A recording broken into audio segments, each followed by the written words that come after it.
আজকে গেছিলাম বারুইপুরে একটু দরকারে, তারপরে হঠাৎ করেই মনে হলো যে যাই একটু বিশালক্ষীর তলায় মাকে দর্শন করে আসি। এটা হলো বারুইপুরে বিশালক্ষী মন্দির। আর গেছিলাম মাকে দর্শন করতে, দেখলাম বাইরে রথটাও রাখা রয়েছে, যেহেতু জগন্নাথের মাসির বাড়ি হয় এই বিশালক্ষী মন্দিরটা, তো সেই জন্য রথ বাইরে রাখা রয়েছে আর ভেতরে কীর্তন হচ্ছে। আপনারা সবাই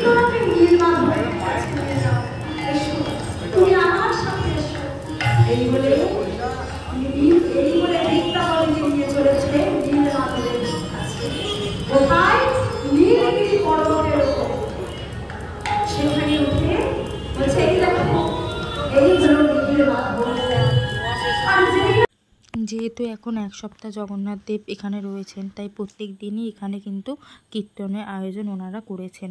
আর এবারে দর্শন করুন প্রভুকে, কি অপূর্ব লাগছে দেখুন দেখতে, এত সুন্দর লাগছে এদের তিনজনকে দেখতে। আর ফুল দিয়ে, গয়না দিয়ে, শাড়ি দিয়ে এত সুন্দরভাবে সাজিয়েছে যে চোখ ফেরানোই যাচ্ছে না। আমি কিন্তু এই প্রথম বিশালক্ষী তলায় জগন্নাথ দেবকে দেখলাম। প্রতি বছর এসে থাকে জানতাম, কিন্তু কখনো নিজের চোখে দেখিনি, এই প্রথম আমি দেখলাম।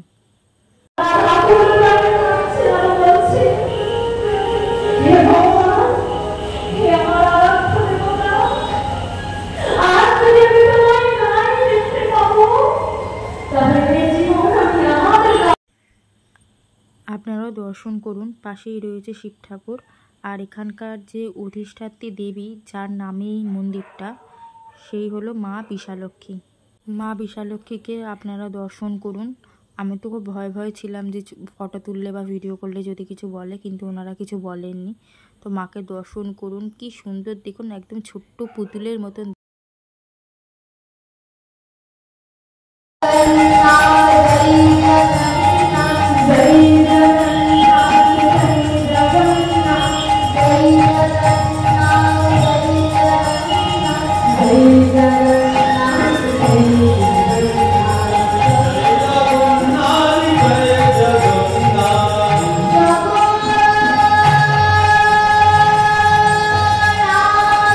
বারুইপুর একদম কাছারি বাজারের সামনেই রয়েছে মন্দিরটা।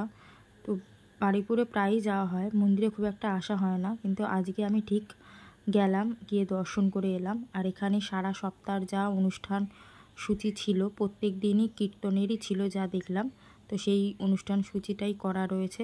আর আমি সত্যি কথা বলতে খুব ভয় ভিডিও করছিলাম যদি কিছু বলে, সেই জন্য আমার হাতও খুব নড়ছিল। তো সেই জন্য খুব একটা ভালো যে ভিডিও হয়েছে তাও নয়। আর বাৎসরিক পুজো এখানে লেখা রয়েছে কবে, জগদ্ধাত্রী পুজোর দিন মায়ের বাৎসরিক পুজো হয়ে থাকে। আর এখানে কীর্তন হচ্ছে, প্রচুর লোকজনও বসেছিল, আর কীর্তনটাও খুব ভালো হচ্ছিল, আমি শুনছিলাম। বেশ কিছুক্ষণ ছিলাম ওখানে, তারপরে বাড়িতে তো আসতে হবে, অনেকক্ষণ আগেই বেরিয়েছিলাম মায়ের সাথে।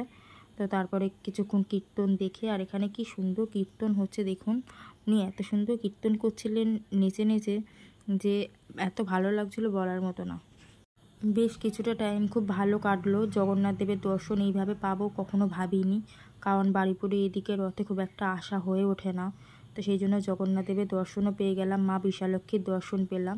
আর এই যে জগন্নাথ দেবের রথ দর্শন করুন।